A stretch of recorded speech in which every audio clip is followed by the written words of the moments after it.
আজ আমরা লম্ববৃত্তাকার চোঙ চ্যাপ্টারে ৮ দাগ থেকে শুরু করব।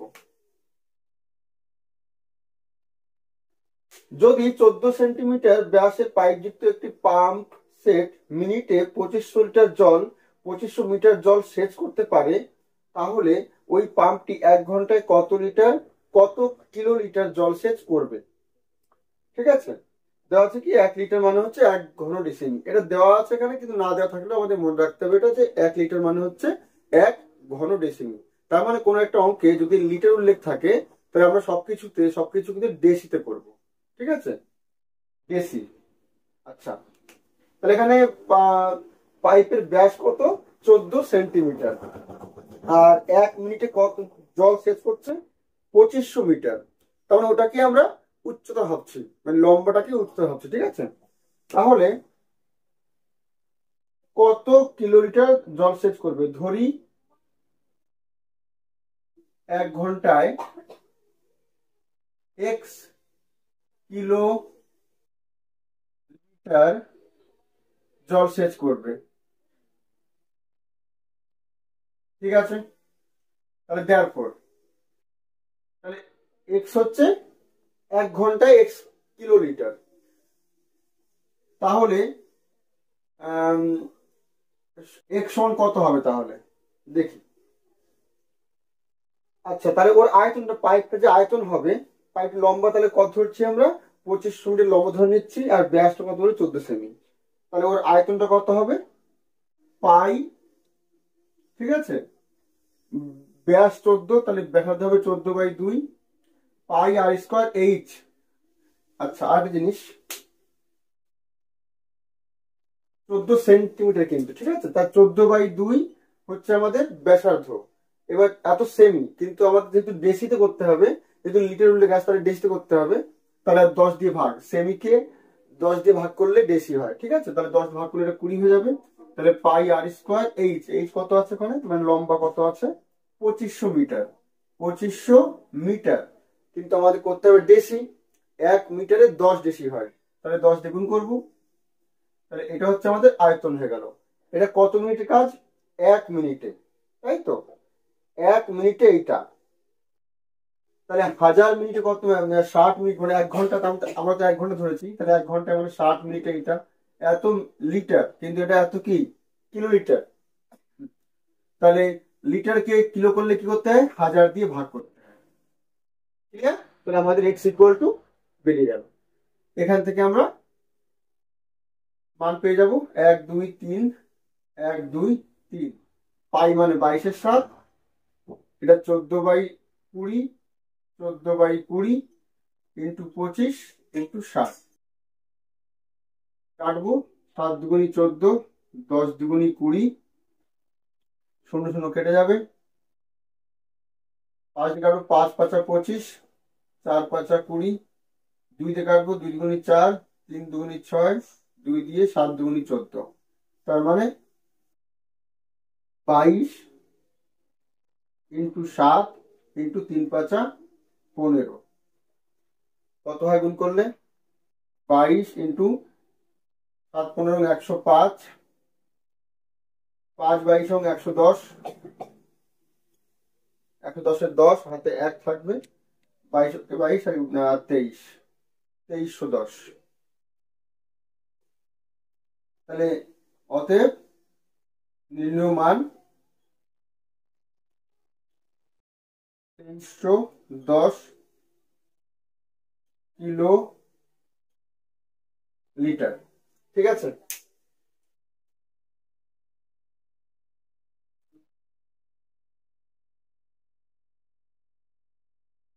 নয়দা কি বলছে?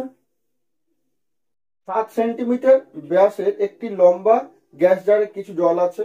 ওই জলে যদি 5.6 সেমি দৈর্ঘ্যের ব্যাসের 5 সেমি লম্বা একটি নিরেট লোহার লম্ববৃত্তাকার চোঙ আকৃতির টুকরো সম্পূর্ণ ডোবানো হয়, তবে জলতল কতটুকু উপরে উঠবে হিসাব করে লিখি। তাহলে দেখো, 7 সেমি ব্যাসের একটি লম্বা গ্যাস জারে, তাহলে মনে করো গ্যাস জার এটা 7 সেমি ব্যাস, মানে 3.5 সেমি ব্যাসার্ধ হবে, তাই তো? 3.5 সেমি ব্যাসার্ধ হবে। কিছু জল আছে, ওই জলে যদি 5.6 সেমি দৈর্ঘ্যের ব্যাসের 5 সেমি লম্বা একটি নিরেট লোহার লম্ববৃত্তাকার চোঙ আকৃতির টুকরো সম্পূর্ণ ডোবানো হয়, তবে জলটা কতটুকু উপরে উঠবে? তাহলে ওর ডোবালে পরে মনে করো জল আগে এটা হচ্ছে উচ্চতা, মনে করো প্রথমে জল এই অবধি ছিল, কিছু জল আছে মনে করো, ঠিক আছে? এবার যে ডোবালাম ওই আরেকটা চোঙ, তাহলে জল তো মনে করো কিছু উঠবে উপরে, মনে করো এইটুকু উঠলো, এখান থেকে এই অবধি আসলো, মানে এইটুকু বৃদ্ধি পেলো মনে করো, তাহলে এটাকে 8 সেমি ধরে নিচ্ছি। তাহলে ধরি ধরি জলতল 8 সেমি বৃদ্ধি পাবে বা উপরে উঠবে।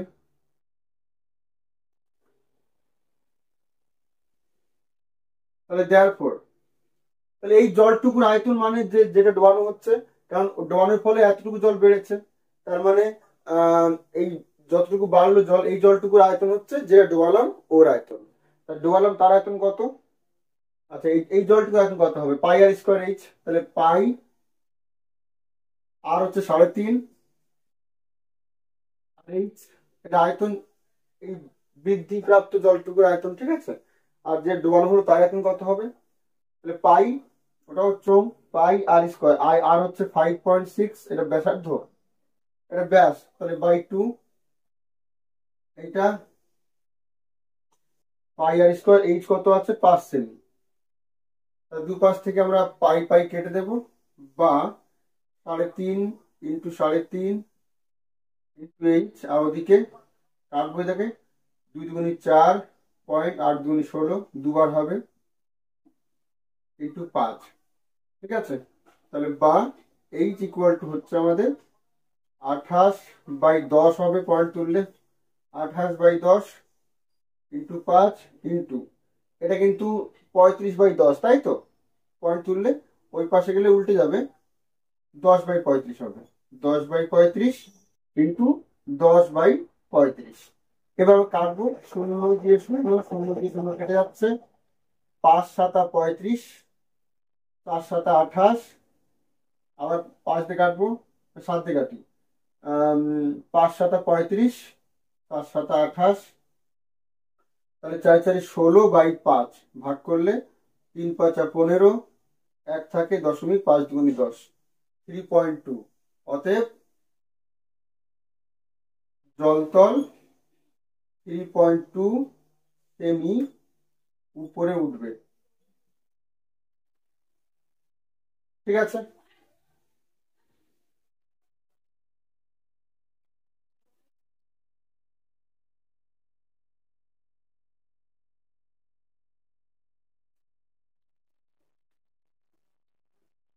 দশ, একটি লম্ব চোঙ আকৃতি স্তম্ভের বক্রতলের ক্ষেত্রফল 264 বর্গমিটার এবং আয়তন 924 ঘনমিটার। এই স্তম্ভের ব্যাসের দৈর্ঘ্য ও উচ্চতা হিসাব করে লিখি।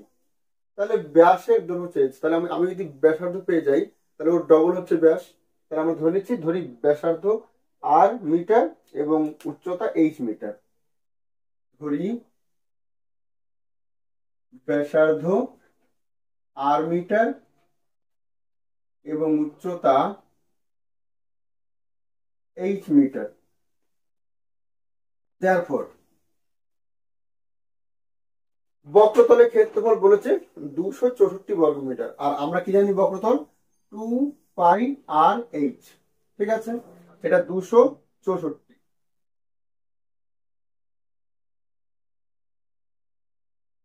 আচ্ছা, 2 দিয়ে কেটে দেবো, তাহলে এটাকে আমরা 2 × 2 = 3 × 6, 2 × 2 = 4, তাহলে দেয়ার বা πr/h 132। এটাকে আমরা 1 দিয়ে রাখছি, এবং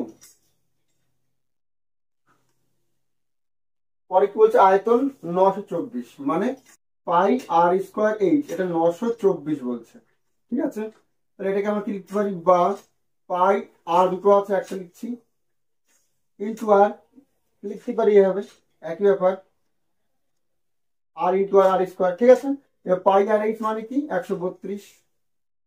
এটা মানে হচ্ছে 132 ইন্টু আর সমান 924, বা আর ইকুয়াল টু কত হবে তাহলে 924 ভাগ 132।